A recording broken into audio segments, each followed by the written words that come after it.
high schools. If it's the sport you care about, we're talking about it. The Full Court Press on Sports Talk Radio, 106.9 FM, 1390 AM.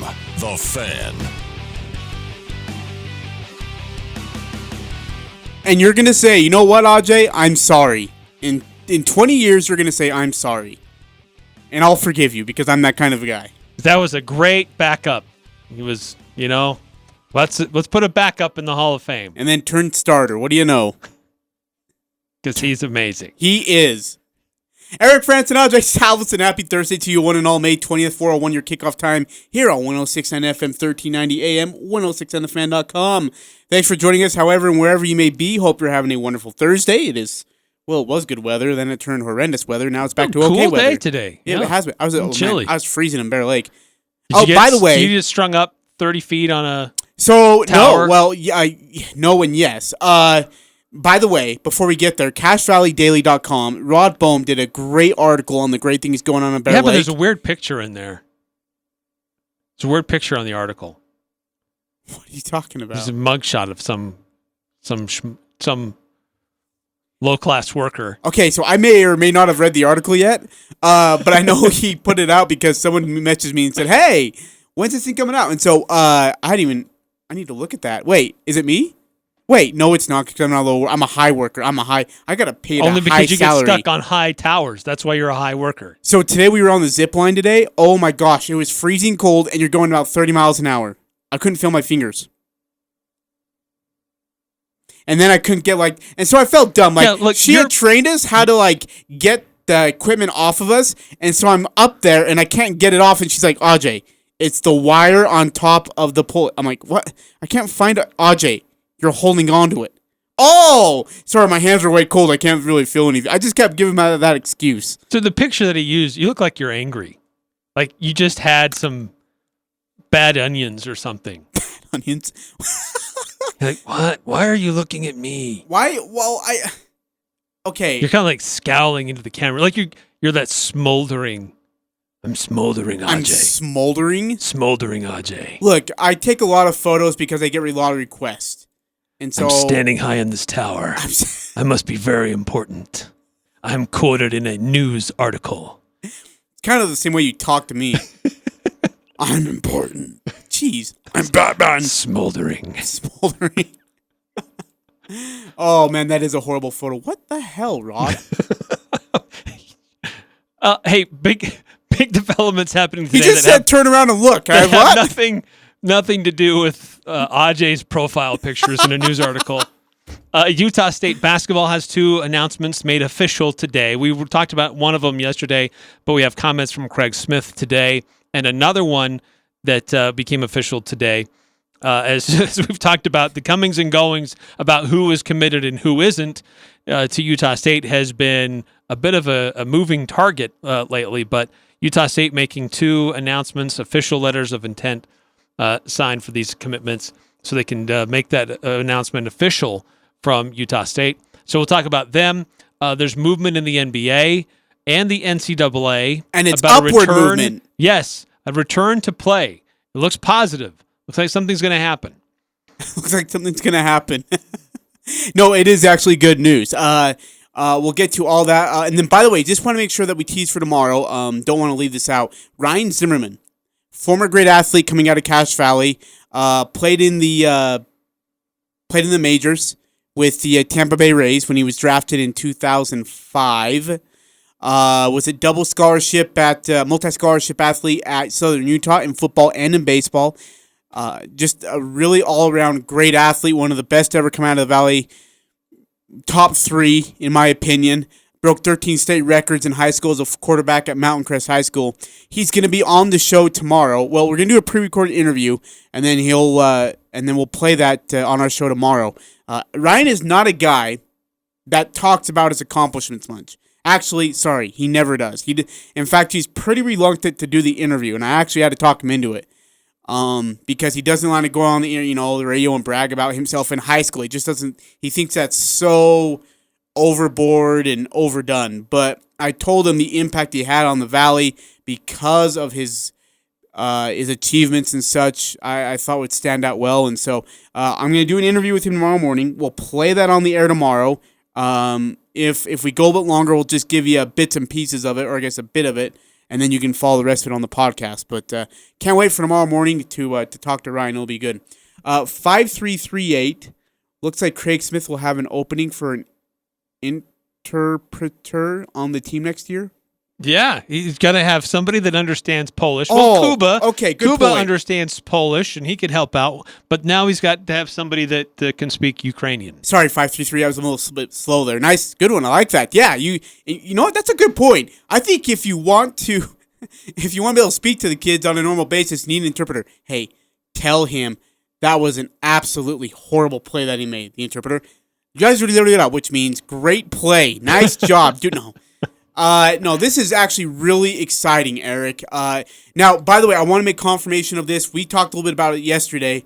Not only did Carson Bischoff enter back in the transfer portal, I've reached out to Nigel John. He is also rescinded his... He's confirmed that to letter you. of intent. Yeah, he confirmed it to me. His verbal commitment. Is that what it is? Verbal commitment. He's rescinded it, and he's actually going to be opening himself back up into the recruiting process. So Nigel John, as of right now, is no longer back in the fold at Utah State. So here comes Simon Zapala. The kid Eric Zapala. Is it Zapala or is it Zapala? Or is it Zapala? Are you? Don't stop it. You stop it right now. I think it's up to interpretation, unless somebody we need an who has interpreter spent right a lot now. of time in Poland can help us get a proper pronunciation. I am not one of those said people. Hey, so I know we talked a little bit about it yesterday, Eric, but I kind of want your further to examine this. Kuba, Dorius, Nemish, and Simon. Where, and as we talked about yesterday, Kuba was in the doghouse and then looked like a deer in headlights immediately when he came back. And didn't see the floor, I don't think, the rest of the way after that, actually. Yeah, but there were also moments where he played a critical role for Utah State. Early on when Nemi was hurt. I guess when Nemi was out, yeah. Yeah. I thought Dorius was a little bit better, though. I thought Dorius was more physically tough, mentally tough. When he got angry, he played better. But then also at the same time, Dorius looked at times where he just wasn't getting it. But I like Trevin Dorius, more so because of his defensive skill. I think Kuba's getting there, but I don't think Kuba has enough meat on him either. Well, I think both of them still have a ways to go if they want to see regular, consistent, playing solid time. minutes for Utah State. I think both of them have some opportunities and some upside, but they got to put some work in. At the tournament, the 2019 Under-18 FIBA European Championships, Zapala led Poland to the finals, averaging 7.5 points, just over 5 rebounds, 1 block per game. His team finished second in that tournament. He scored in double figures in 2 of those games, and he played for Trefl Sopot. Man, this is tough. In the Under-20 Polish Cup, he helped his squad, or at least his side, to the championships, earning MVP honors. And then at the high school level, he averaged just under 18 points, 13.5 rebounds, 2.5 blocks, and just over 2 assists per game. This guy is an offensive weapon. And if he can get where he is, if we can get him defensively stout, strong, and smart, he might be, I don't know if he would redshirt or not, but man, Nemish could use a really good backup. Yeah, he could. Well, Nemi, yes, he could use a really good backup, but I think there's a couple of guys that are there that has spent some time in the system and are playing for that opportunity to be Nemi's backup. I think we'll have to wait and see what Zapala looks like. But my guess is that he's going to need some time to acclimate to Craig Smith, to the Utah State system, and the American culture, and just understanding the American game. It is a little bit different. There are different rules, slightly, but I'm not saying I know a lot about this guy because I don't. But it's probably going to. He's pretty skinny. He could use some time in the weight room, try to bulk up a little bit to play at a high level here in the States. But look, in the FIBA Under-18 Championship, he had some games where he had a really big impact. He had one game against Estonia where he scored 16 points Pulled down 5 rebounds against Czech Republic. He had 10 points, 7 rebounds. And so he had 3 blocks, by the way, in that game against Estonia. So he had some games where he was a standout player, but then there were a couple other games where he was pretty quiet and didn't do a heck of a whole lot. But that was the same thing when I was looking over the numbers over the tournament from Maxim Shulga, that there were some games where he was great, but others that he just really didn't do anything at all. So it could have just been matchups. Maybe he rolled an ankle. Maybe they're just playing he missed a few shots, so they're playing the other guy more instead of him. So there's a lot that we just don't know in this tournament. But that Polish team played really well. Oh, yeah. And I think, if I'm not mistaken, they finished 3rd in that FIBA under 18 European Championship. Wasn't it 2nd? Was it 2nd? Yeah. Israel was number 1. I remember seeing that. Yeah, I think didn't say it was 2nd, I believe, if I'm not mistaken. Yeah, I'm pulling it up right now. Israel was number 1. Right. Poland was number 2. Czech Republic was number 3. Ukraine was number 9. Which, by the way, leads us to our next guy. We go from the front court to the back court, where Max Shulga of Ukraine signed a national letter of intent to join the Aggies for the 2021 season. Shulga played for Ukraine at the 2019 Under-18 FIBA European Championships, as Eric mentioned. He graded out, Eric, as the most efficient player for his team and among the top 5 most efficient players in the entire tournament. He scored double figures in all but 2 games and averaged, in fact, he surpassed 20 points against North Macedonia, scoring 21 points and adding 16 rebounds for his first of 2 double-doubles. It's incredible. He finished the tournament averaging 13 points, 7.5 rebounds, 2.5 assists, 2 steals per game, and was the top shooter in the tournament, shooting 61% from the field, 65% from inside the arc, and 52% from deep. This kid is a good shooter. And if he, like you said, can get used to the United States culture, environment, game, he could be very lethal for this Christmas squad. Yeah, one of the things I really like about Maxime, because I'm going to call him Maxime because that's his name, Max for short, so Americans can understand that. But good for you, Eric. Yes, his name is Maxime. You can do Ukraine. But I like that he's a scorer. He's got a scorer mentality, but he does a lot of other things, as you noted. There was a game where he had 16 rebounds. Was it against Macedonia? Yep. Another game where he had 10 rebounds against Georgia, 8 against Bulgaria. A couple other games where he had 9 and 7. There was a game where he had 6 assists against Bulgaria, 5 assists against Georgia. So he picked up steals in almost every game, 5 steals in one of his games in that tournament. So he does a lot of things to help his team out. Plus minus on him, pretty good. It's a little bit inconsistent. Some where he was a positive 23, others he was a negative 6. So, but he seems to do a lot of different things to help his team win. It doesn't say how big he is it? Yeah, he was 6'4", if I'm not mistaken, from what I saw. From people I talked to, 6'3" or 6'4", I can't remember. From people I talked to close to the Utah State basketball program, Eric, they're really excited about this kid because he's an offensive weapon, and that they feel like he's got good size. According to them, we talked about the need for a guard, right? Especially, Carson Bischoff is gone. You still have Marco, Liam, Brock Miller. Who else am I missing here, man? I'm missing one more. Sean Bairstow is another one. So now you got that 5th guy. It's a deep back court. To be honest with you, you got 2 shooting guards and 2 point guards, or 3 shooting guards and 1 point guard, however you look at it. But they can mix and match. If he can be a dual threat guard, being a point, he can handle the ball, or being an off the ball shooting guard, boy, he's going to be pretty. I'm pretty excited about this kid. I really am, and I think him performing as well as he did at the 2019 Under-18 FIBA European Championship. That's tough basketball over there. That's not easy basketball. They know how to play. So one site that I have that I found lists him at 6'3". So he's still got a little bit of growing to do. Then, right? He could. Right? He's 17. He turns 18 next month. Hey, next month. Does it kind of because you were just talking about how, you have to adjust yourself to the, United States culture of basketball. Does that anymore make you appreciate Sean Bairstow and what he did?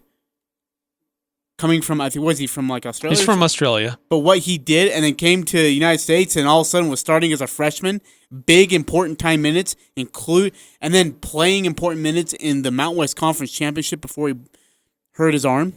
Yeah, and I mentioned that. I don't think it's that big of an obstacle today as perhaps it used to be.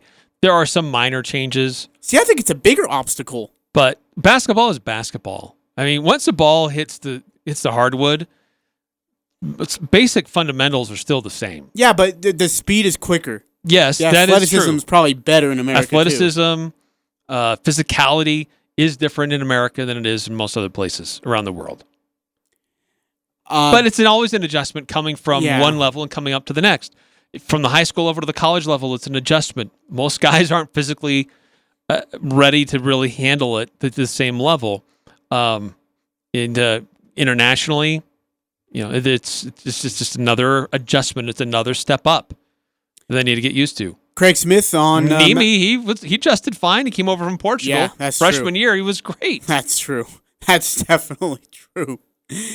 Craig Smith on Max Shulga says, quote, "We are thrilled to announce that Max Shulga will be joining the Aggie family. As witnessed by his numbers, Max is a versatile player that does a lot of things well on both ends of the court. He's tough, gritty, highly skilled, and has a very good feel for the game. Max has great passion and energy. When you combine that with his character, he will thrive at Utah State."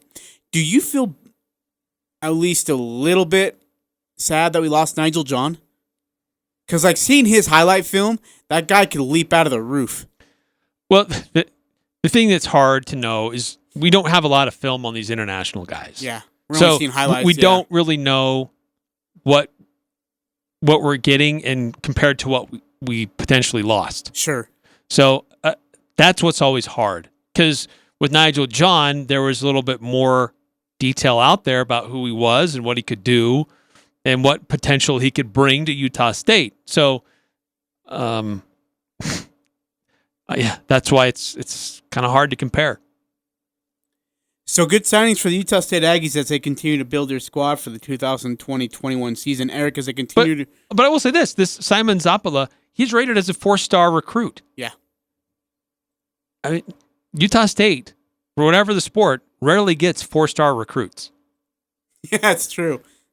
And both of these guys are ones who were being chased by pretty significant programs. Yeah. And they chose Utah State. One of them was chosen, he had Auburn, Wake Forest, and a couple other ACC squads on his list, and he took Utah State over all of them. That's true. That's really, really impressive.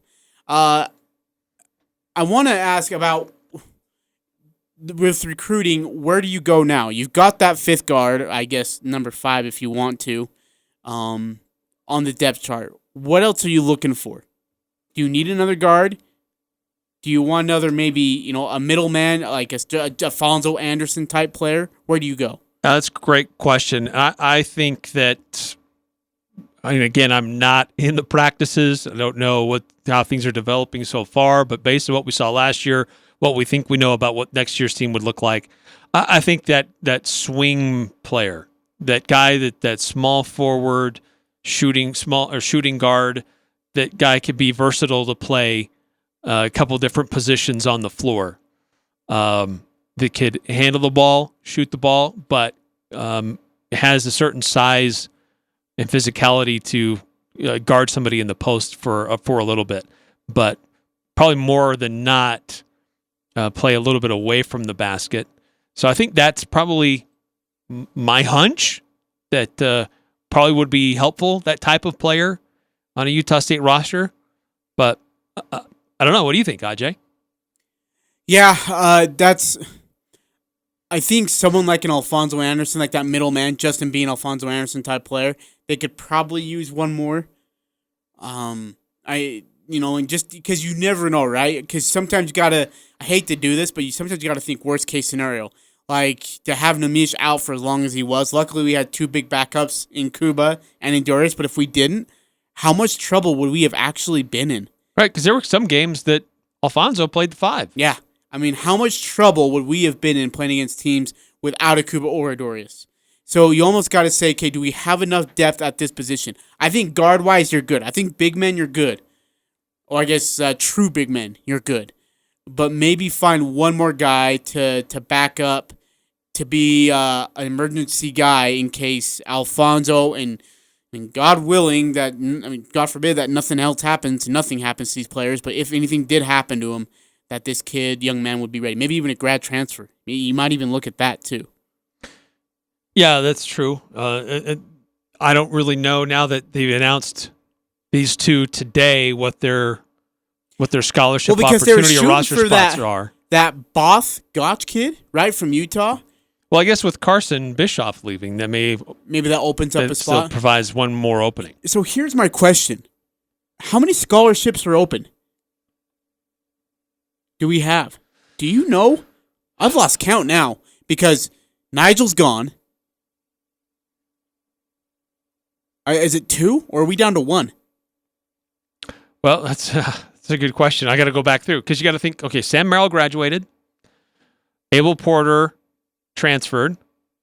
Diogo Brito graduated.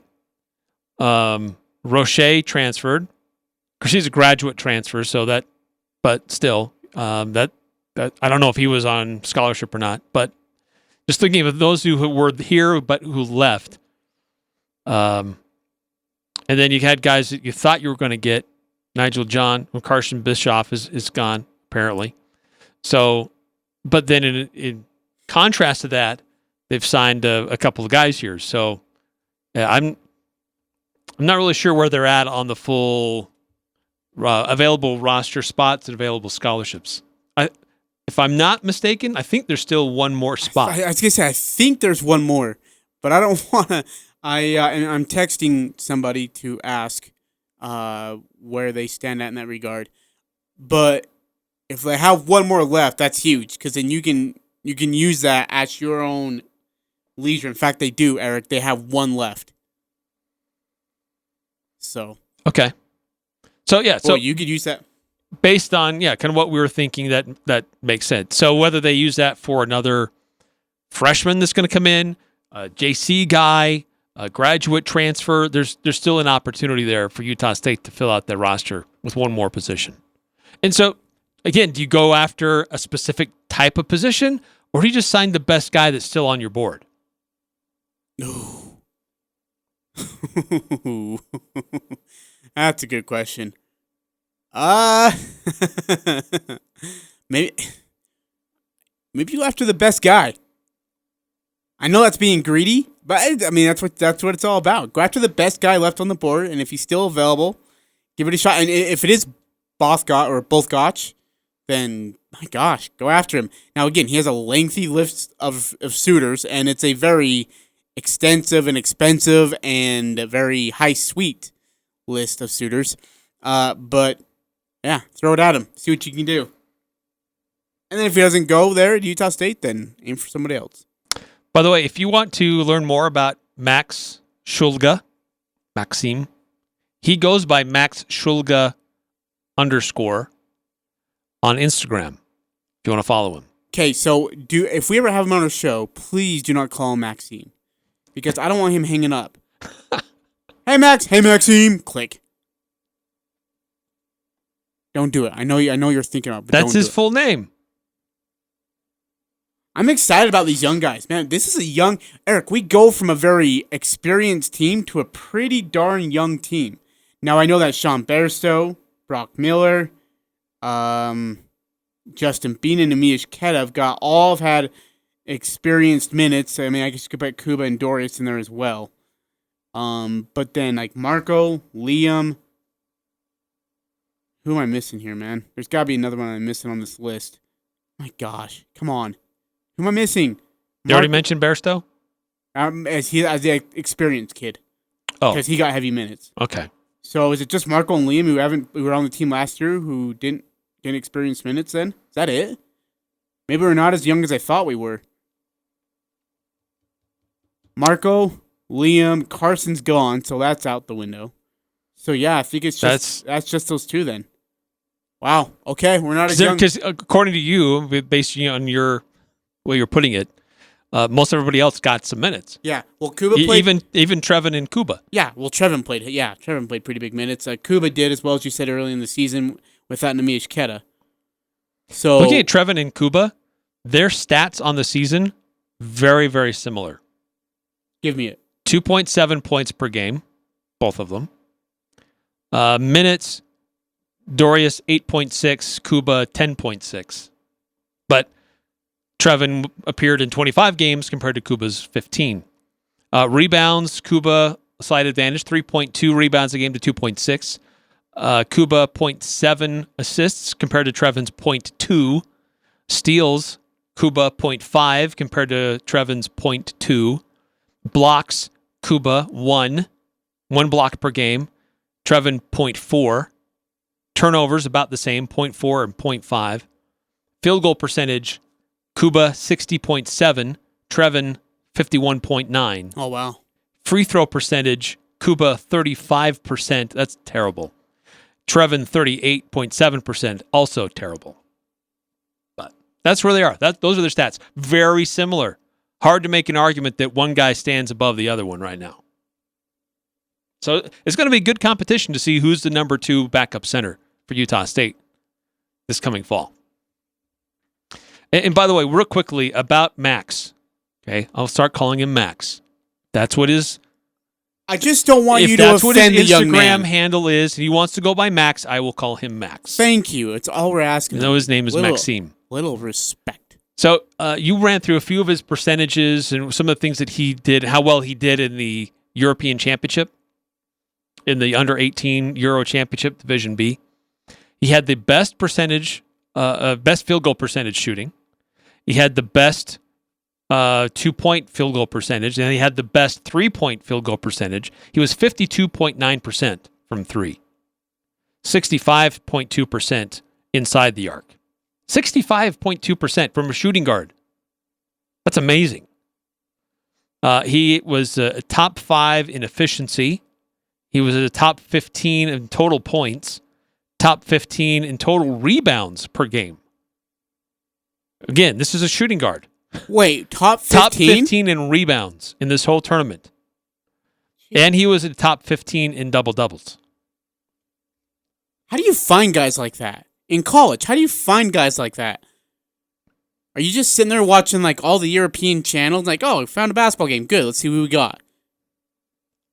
Or is it Craig Smith's, hey, coach, need you to go to Ukraine? Look at this kid. Well, we got to go to the U18 European Championship, and we'll see who we can scout and who we can get to Utah State. Because both Zappala and Shulga participated in that same tournament. We're both in that. That's pretty cool, too. I'm excited about this. The young talent that's coming here is it's going to be something to be noticed of in the future years of Aggie basketball. All right, we're going to take a break. Coming back, we've got great news for NCAA football, men's basketball, women's basketball, and maybe other sports.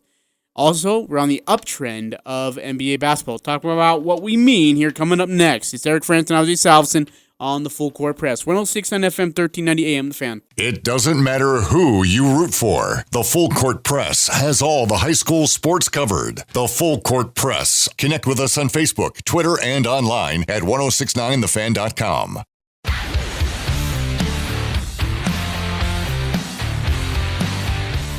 Eric Frandsen and Ajay Salvesen on the Full Court Press, 106 on FM, 1390 AM, and 106onthefan.com. Thanks for joining us, however, and wherever you are doing so. Greatly appreciate it.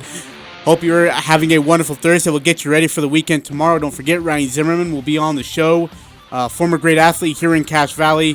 Played at Mountain Crest High School and holds the record. Well, is second in the state for an ERA in a single season. Second in the state history for an ERA in a single season. Pretty impressive. Hey, by the way, if you're looking for highlights of these two players, Zapala or Shulga, Eric on his Twitter account, at @eFrandsen, has tweeted out the highlights for both players. Watched a little bit of Max's just barely. Holy smokes. Looks pretty good. And I like this Zapala. I'm watching him right now. Runs the floor pretty well. Seems to have pretty good footwork. Calls for the ball well. Knows where to be. Of course, there's a lot of dunks. He's bigger than most guys. But, yeah, it's worth checking out to see what these guys could look like in an Aggie uniform. If you want to see what they did. By the way, just as a note of interest, Max Shulga turns 18 next month, and Simon Zapala, he just turned 19 about 2 weeks ago. So just where they're at in their ages. He is going to be 18, and he's that good. Yeah. Yeah, he's got good handles. Seems to have a pretty good nose for where to be, and for Max, and keeping an eye on where his teammates are, too. 9835 Eric, he texted in and he says, I think they need a power forward type player. Need help on the boards. He's not wrong. Look, having Justin Bean and Amiya Shketa on the floor together does you a lot of good. I mean, it's great because, I mean, you got those two guys. That's two Dennis Rodmans on the floor without the wacky hairstyle and drama off the court. But after that, I wouldn't say there's a big drop off. But I don't know if Anderson had that kind of production on the boards.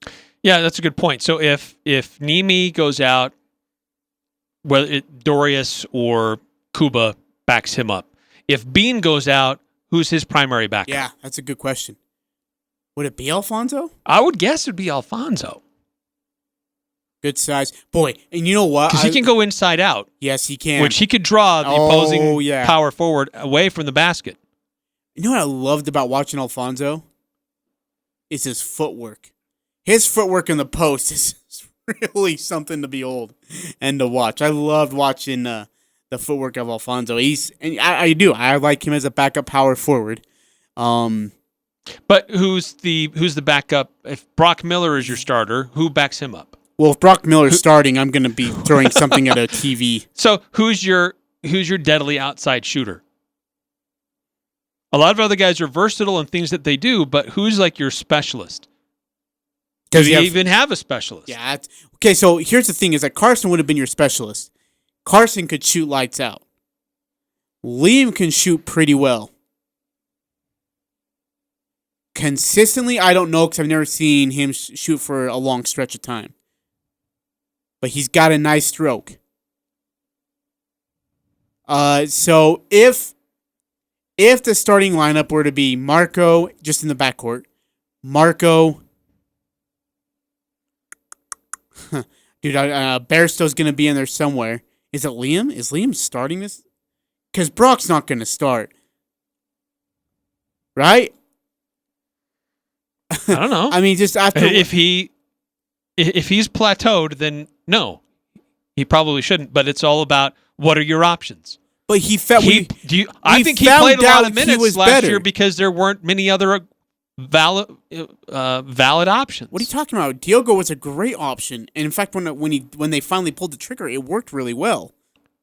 Diogo came in and did extremely well as the replacement to Brock Miller. And Brock, to be very honest with you, I thought was better as a backup than he was as a starter. I think there's some truth to that. I think there was less pressure for him, and it was probably easier for him to get going as a backup. So I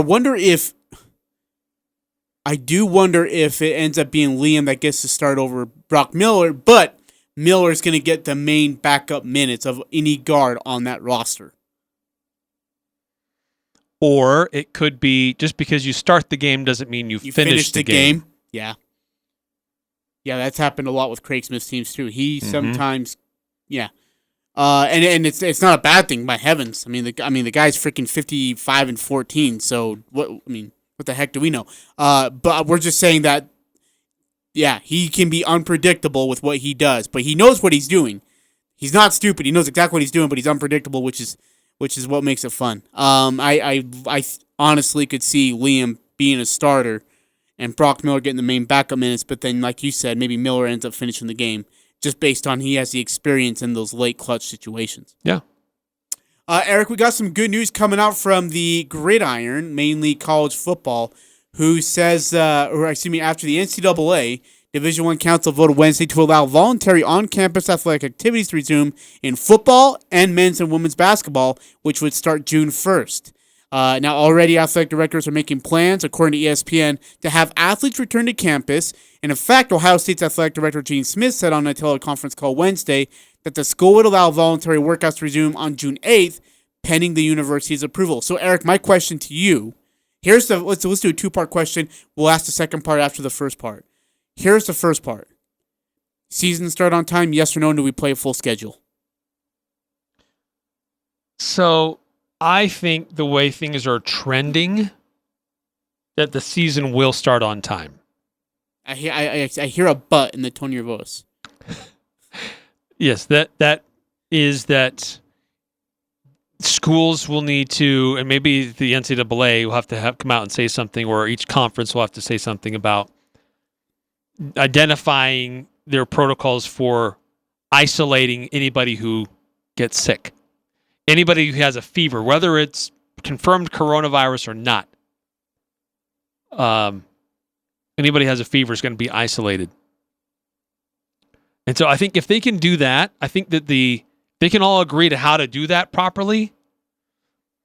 Just isolate individuals rather than shutting the whole team or the whole season down for everybody. That just makes more sense to be able to do that.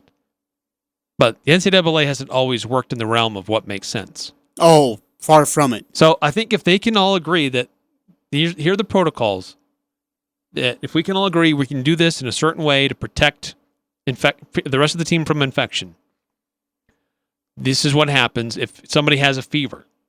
This is how they're isolated the second you sense or detect a fever above 100 point whatever. Then I think that if they can figure that out and isolate individuals rather than shutting down everything, I think that's the way things are going to be trending over the next several months. And so I'm encouraged by that. And so I think that there will be a season that does start on time. Fans in the stands, I really don't know.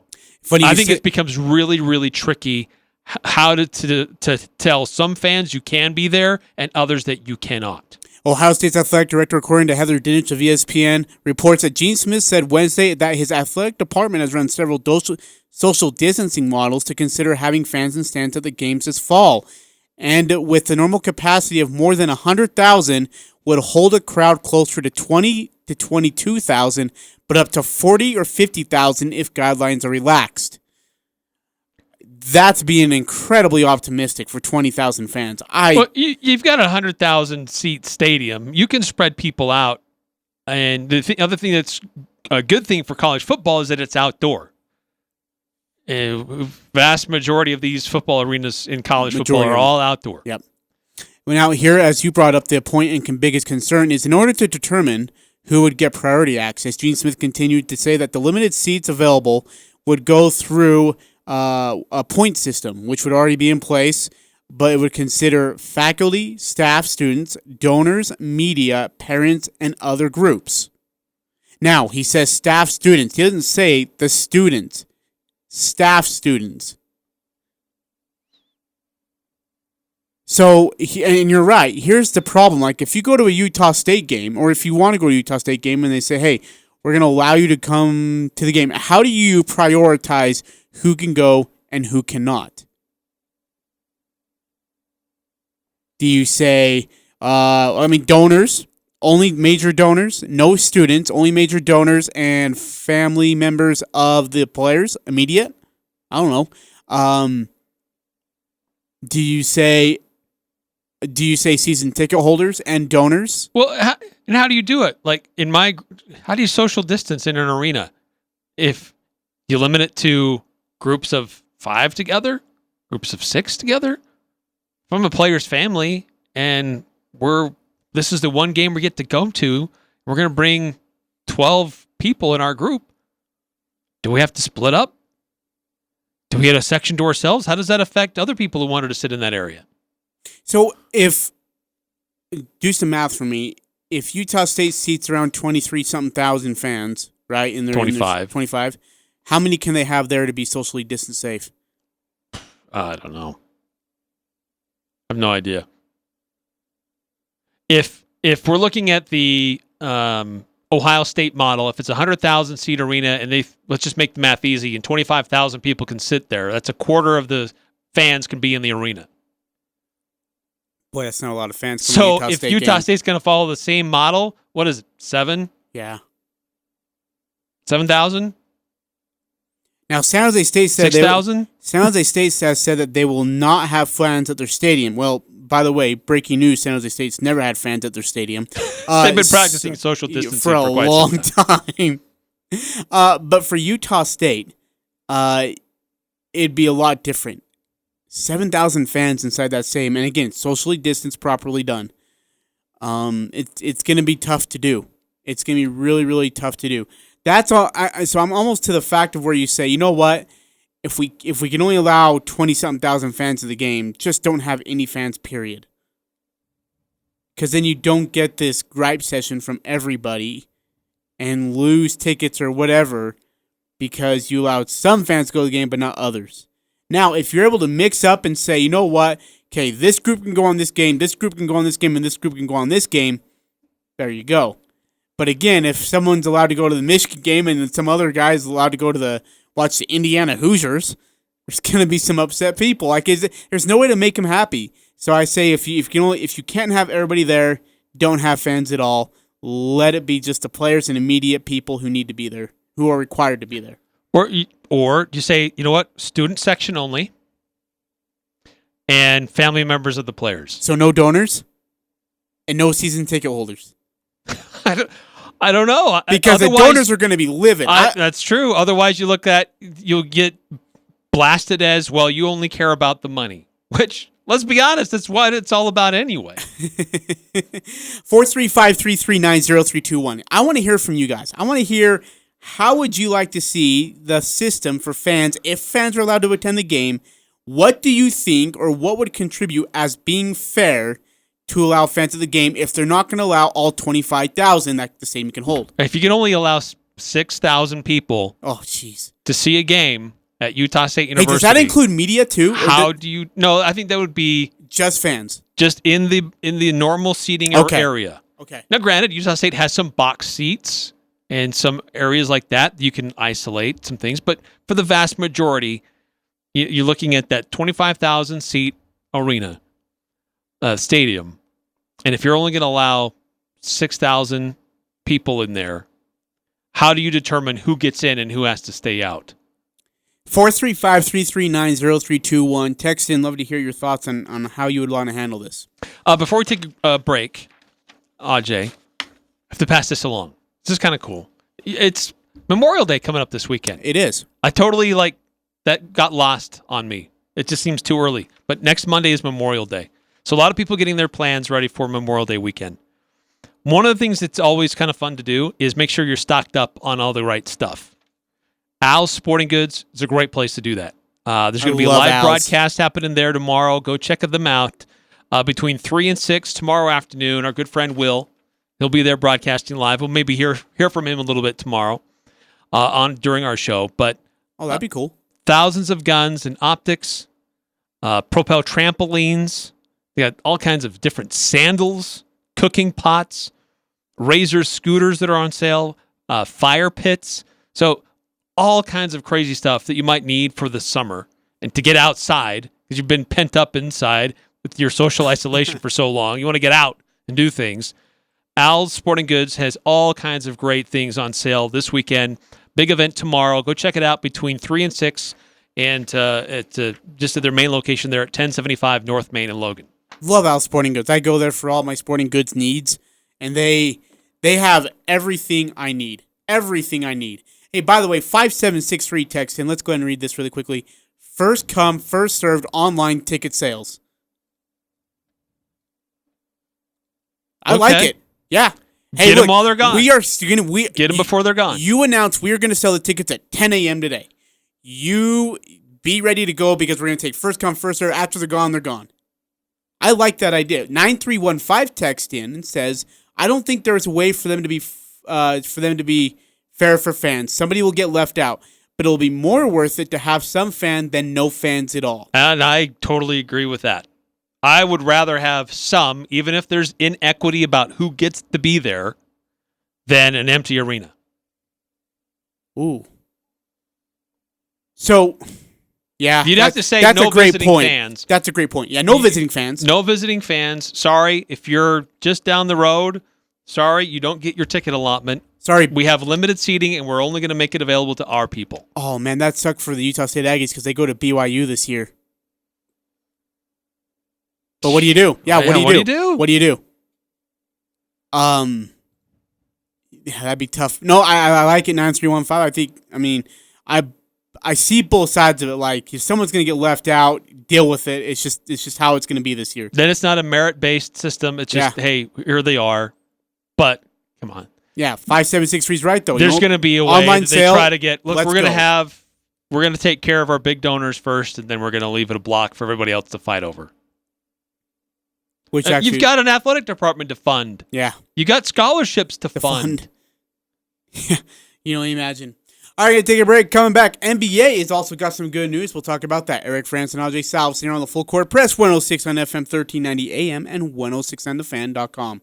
Northern Utah and Southern Idaho's home for sports. It's the Full Court Press on Sports Talk Radio, 106.9 FM, 1390 AM. The Fan.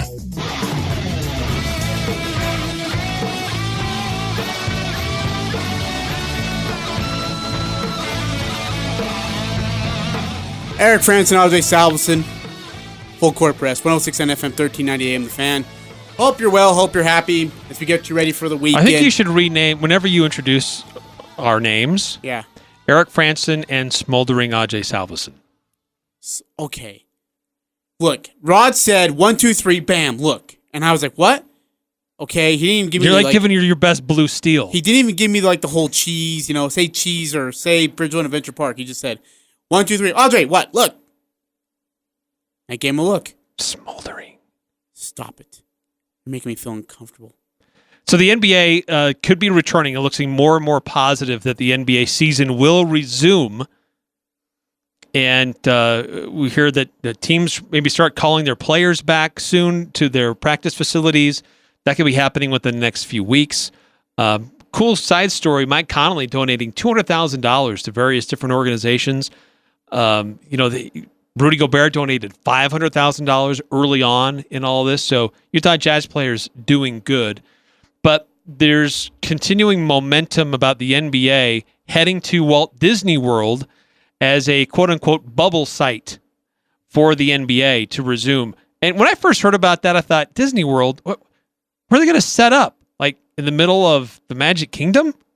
They're going to have a court somewhere over in the Animal Kingdom side of things and spread things out in the different parks? Well, it turns out they have the Wide World of Sports as a site. They've done various different things in the summer at Walt Disney World, and they actually have multiple courts.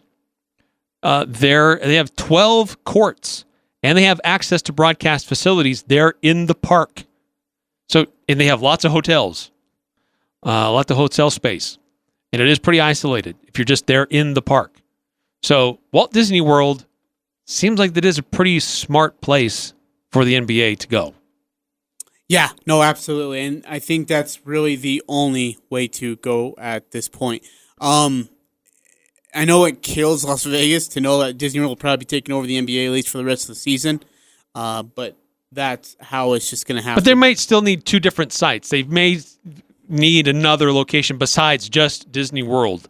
Because as we said, there's like 259 games or whatever that need to be played before you start the playoffs. Mm-hmm. That's a lot of games to be played on 12 courts. Yeah, absolutely.